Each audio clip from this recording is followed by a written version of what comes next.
Sama-sama tayong magiging Sakaki!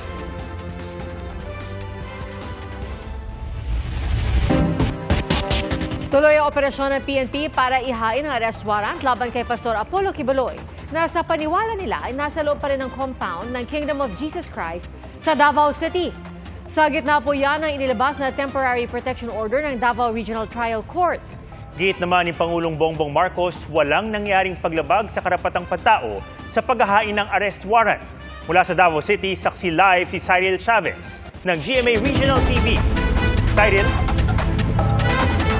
Pia Atom, tuloy-tuloy pa rin ang presensya ng kapulisan sa loob at labas ng KOJC compound dito sa Davao City. Makikita nga natin dito sa may likuran ko ang presensya ng kapulisan na nakabantay sa entrance ng nasabing compound. Kuha ang video na ito ng ilang membro ng Kingdom of Jesus Christ o KOJC alas 4 ng madaling araw kanina. Ang naririnig, paghuhukay sa loob umano ng Jose Maria College Building sa loob ng KOJC compound. Nauna nang sinabi ng PNP na may na-detect ang kanilang ground-penetrating radar na mga tibok ng puso mula sa isang underground bunker sa loob ng compound. Sinubukang kumpirmahin ng GMA Integrated News sa PNP kung naghuhukay nga sila sa loob ng gusali pero tumanggi silang magbigay ng detalye sa ginagawa sa loob ng compound.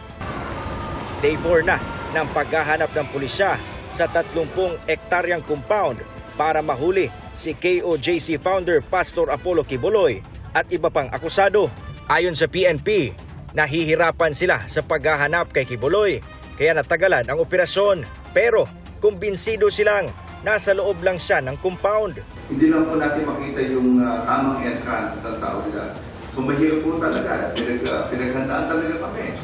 Dumulog sa Davao Regional Trial Court ang KOJC para humiling ng temporary restraining order at injunction laban sa ginagawa ng PNP.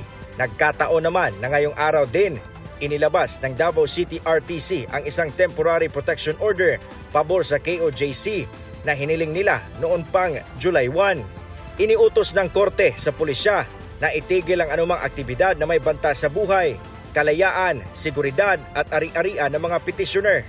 Inutusan din ng korte ang PRO 11 na tanggalin ang lahat ng barikada na pumipigil sa access, papasok at palabas ng compound. Sabi ng korte, the restrictions and control imposed by the PNP 11 over and within the compound of KOJC and GMCFI noticeably trampled not only the property rights of the petitioners, its officers and members, but also the exercise of the religious freedom and academic rights. Our presence there is based on valid warrant of arrest issued by a court and addressed in that address. And pending any order from the court that says Police Regional Office 11 is ordered to vacate and stop the implementation of the warrant, then that will be the time that we're going to vacate.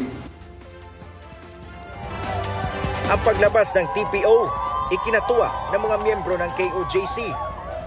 Base kasi sa interpretasyon ng kanilang mga abogado, pinaaalis na ng korte ang mga pulis sa loob at labas ng KOJC compound.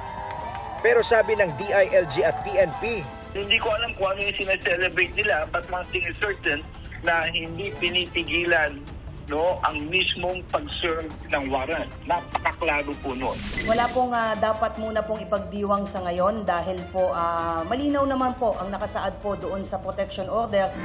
Ayon sa PNP, ang tatanggalin lang nila ay ang mga barikada alinsunod sa utos ng korte. Pero mananatili pa rin nakadeploy ang mga pulis sa KOJC compound para isilbi ang warrant of arrest laban kay Quiboloy at mga kapwa-akusado. Ganun pa man, hihingi raw ang DILG at PNP ng paglilinaw sa korte kaugnay ng inilabas na kautusan. Hindi po tayo titigil sa pagpapa-implement po nitong warrant of arrest at hopefully malapit na po tayo dun sa mga ina-achieve po nating goal po. Paalala ng Commission on Human Rights sa PNP, i-exercise ang maximum tolerance. Payo nila sa KOJC members, iwasang makasakit sa iba. Itinanggi naman ng KOJC na may marahas na pagkilos ang kanilang mga miyembro laban sa mga pulis. Yung tungkol naman po sa mga members, hindi na ho sila pinapapasok. Yung iba po natutulog na lang sa daan. Tapos hindi po totoo na nagva-violence yung mga members po. They have allowed the police to enter the compound. They have allowed the police to search the premises. Iginiit naman ni Pangulong Bongbong Marcos na walang overkill o paggamit ng sobrang puwersa at wala rin daw nangyaring paglabag sa human rights. I think what they are talking about is political na yan. Hindi na totoo yan. You go to any human rights advocate, there's nothing that we did. Lahat ng pumasok na pulis, hindi armado. Walang baril, kahit isa. Hindi kami gumamit ng tear gas. Wala kaming ginawang ganun. So ano yung human rights violation? Panawagan ngayon ng Pangulo sa pastor, huwag isang kalan ang mga taga-suporta. They did not sign up to be in the front line of this kind of thing that's happening now, that they will protect him from arrest even when he has cases filed against him, not only here in the Philippines but also in the United States. So I suppose I can understand their disagreement with us, even anger. But what all that the police are doing is enforcing the warrant of arrest against Apollo Kibuloy. Pia, Atom, ngayong gabi nakapanayam natin ang isa sa mga minister ng KOJC na si Carlo Catiil at kanyang ikinuwento ang hirap na kanilang pinagdaanan sa loob ng compound sa loob ng 4 na araw. Ayon sa kanya, natuwa ang mga miyembro ng KOJC sa paglabas ng TPO ngayong araw dahil kahit papaano umano nakakalabas at pasok na sila ng compound. At live mula rito sa Davao City para sa GMA Integrated News, Cyril Chavez ng GMA Regional TV, ang inyong saksi. Bago sa saksi, arestado isang pulis na nakit umano ng 9 na propsmen na lumahok sa Pasigarbo sa Sugbo 2024 sa Cebu City. Sa kuha ng video ito noong bisperas ng Pasigarbo, makikita ang lalaking naka-t-shirt at shorts na pinalo ng stick ang kamay ng isang lalaki. Sa isang video naman, kita ang komosyon sa covered court naman. Ito po yung nangyari nang arestuhin ang suspect na muntik ng kuyugin. Base po sa investigasyon, naka-assign ang suspect sa Compostela contingent. Humingi umano ng tulong ang choreographer sa police para magtipo ng mga kalahok sa loob ng gym. Pero na-late ang siyam, kaya raw sila pinalo ng police. Ayon sa pulisya, 4 sa biktima ay menor de edad. Hindi na pinayagan ng Compostela LGU na makapanayam ang mga biktima dahil sa naranasang trauma. Wala rin pahayag ang pulis na mahaharap sa mga kaukulang reklamo. Nagbigay po na isang buwang palugit ang Department of Transportation para sa full implementation ng RFID sa mga tollway.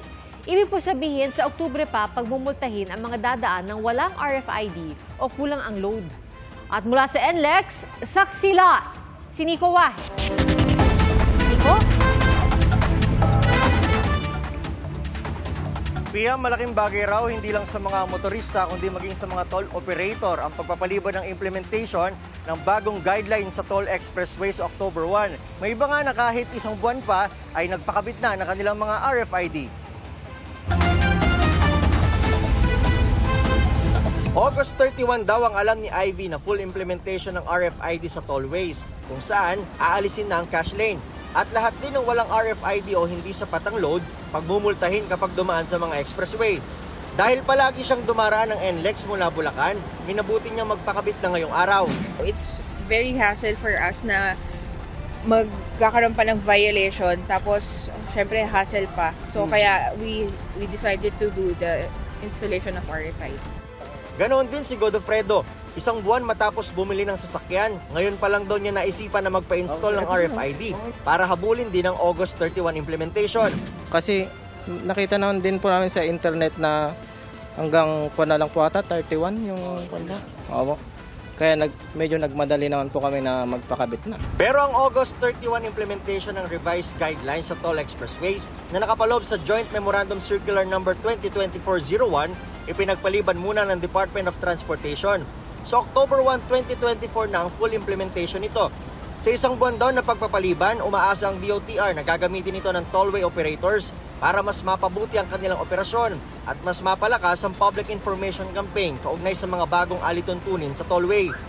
Malaking bagay raw ito ayon sa Toll Regulatory Board. Makakabuti po ito sa pangkalahatan sapagkat yung pong yung natitira pang mga sabihin nating mga system flaws at equipment issues na hindi pa nare-resolve sa mga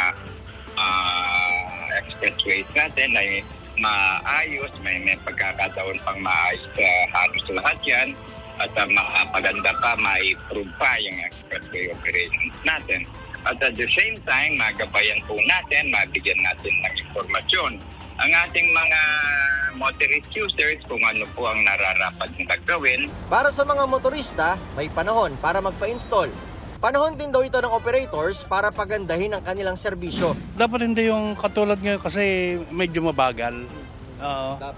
Dapat mabilis. Para hindi na po magkandara pa na kumuha ng RFID pa. Magandang pagkakataon yan kasi parang binibigyan nyo pa sila ng pagkakataon para makapag-prepare.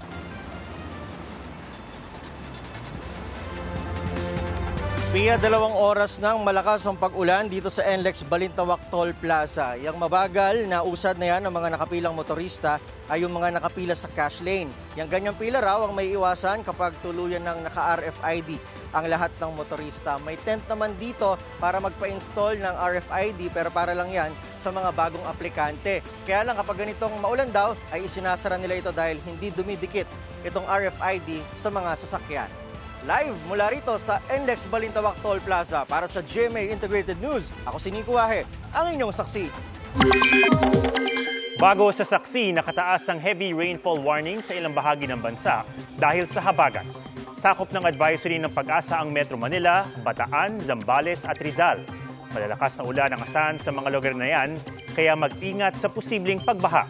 Asahan din ang mga pag-ulan sa Cavite, Laguna, Batangas, Quezon, Pampanga, Bulacan, Tarlac at Nueva Ecija sa susunod na 3 oras.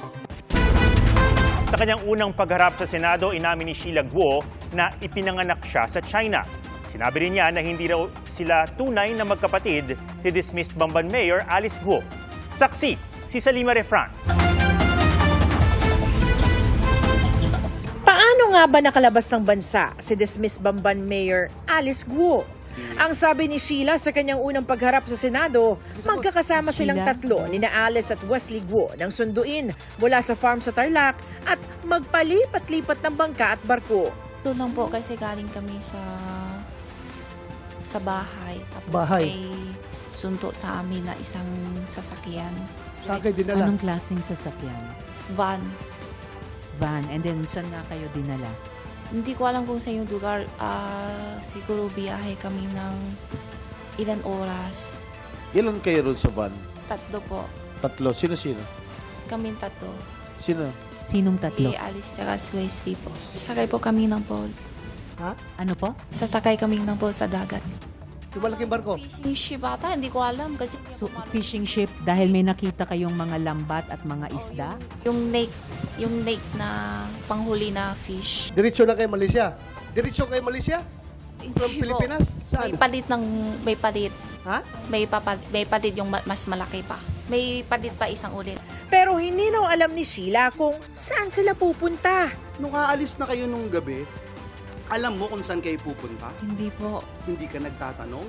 Tatanong ko, ang sabi niya sa akin, sabi niya ate, nalulungkot ako, samahan mo ako, may pupuntahan ako. Galit siya sa akin, wag daw ako tanungin, basta samahan mo lang. Walang tatak palabas ng Pilipinas ang Philippine passport ni Sheila, kaya tingin ng mga senador at mga otoridad sa backdoor dumaan ng mga Guo. Nagkatatak na lang ang kanyang passport pagpasok sa Sabah, Malaysia noong July 18 bago lumipad pa Singapore. Sabi ni Sheila, magkakasama silang 3 hanggang makarating sa Batam, Indonesia. Nang nagtangka siyang bumalik sa Singapore noong August 20, doon na raw siya nahuli kasama si Cassandra Leong, ang kinatawan ng ni-raid na pogo sa Porac, Pampanga na Lucky South 99. Wala sa Senate hearing si Ong na nakadetine sa kamera bunga ng nilabas na arrest order doon. Si Wesley, alam ko nauna siya sa amin sa Singapore. Si Cassandra Ong, kanina narinig ko nung tinanong ni Senator Risa, kailan nakilala mo lang siya sa Malaysia? Opo. Hindi mo siya dito nakilala sa Hindi, Pilipinas? pangalan na ang narinig ko sa Pilipinas. Okay, paano mo narinig? Anong narinig mo tungkol sa kanya? Kay Wesley po. Anong sabi ni Wesley? Mukhang girlfriend niya ata. Mukhang girlfriend? Mukhang girlfriend o girlfriend niya? Okay lang yun. Di naman illegal ang girlfriend. Itinatanggi ni Sheila ang koneksyon sa Pogo sa Bamban at wala rin daw siyang alam sa daloy ng pera sa mga korporasyon ng kanilang pamilya. Hindi rin daw niya alam ang koneksyon dito ni Alice at ng iba pang mga kaanak. May iba ring inamin si Sheila sa pagdinig. Hindi raw siya pinanganak sa Pilipinas at hindi raw niya tunay na kapatid si Alice. Si Guo Jiangjong, hindi niyo biological father. Hindi po yung tunay nanay. Hindi mo tunay na tatay yun. Si Lin Wenyi, hindi mo rin tunay na nanay? Hindi po. Okay. So si Alice, hindi mo siya tunay na kapatid? Hindi po. Bakit kayo pumunta dito sa Pilipinas? Sabi kasi ni Daddy, tulungan ko raw siya na business niya. So, hindi totoo na dito kayo pinanganak? Hindi po. Ako hindi. Okay. So, sabi nyo kanina, pagdating nyo dito 2001, galing kayong China. So, sa China din kayo ipinanganak? Opo. Kayo. Inilabas si Senadora Risa Ontiveros ang Philippine passport ni Sheila at Chinese passport nito na may pangalang Zhang Mier. Anya, irregular ito dahil walang dual citizenship sa China. May NBI clearance din daw na nakapangalan kay Sheila. Pero iba ang nasa larawan. Sa gitna ng lahat ng ito, nasaan na nga ba si Alice Guo? Sabi ni Sheila, hindi niya alam. Si Alice mismo, nasaan siya? Yung hiwalay kami sa Indonesia pa po siya. Andun pa ba siya sa Batam? Hindi ko alam kasi nauna siya alis sa hotel. Base naman sa impormasyon ng Bureau of Immigration, nasa Jakarta, Indonesia na ang na-dismiss na alkalde. Based on latest report sa akin po kagabi, si Alice Guo is in Jakarta. The request for the deportation of Alice to the Philippines is still standing and continuous po yung coordination ng Philippine immigration at saka yung Indonesian immigration. And we would like to assure the committee that we are doing our best na maibalik din siya as soon as possible. Nauna ng pinag-utos ni Pangulong Bongbong Marcos ang malalimang investigasyon para may mapanagot sa pagpuslit ni Guo. DOJ, I was just with the Secretary earlier today.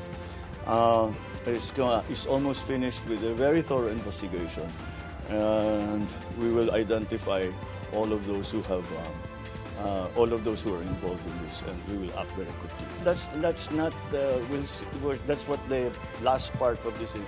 How far, how deep does it go? Isa lang bang tao ang involved? O marami sila? O sindikato ito? That's what we are looking at. There are no sacred cows. Para sa GMA Integrated News, ako si Sanima Refran, ang inyong saksi. Mga kapuso, sama-sama tayong maging saksi. Mag-subscribe sa GMA Integrated News sa YouTube at para sa mga kapuso abroad, samahan niyo kami sa GMA Pinoy TV at sa www.gmanews.tv.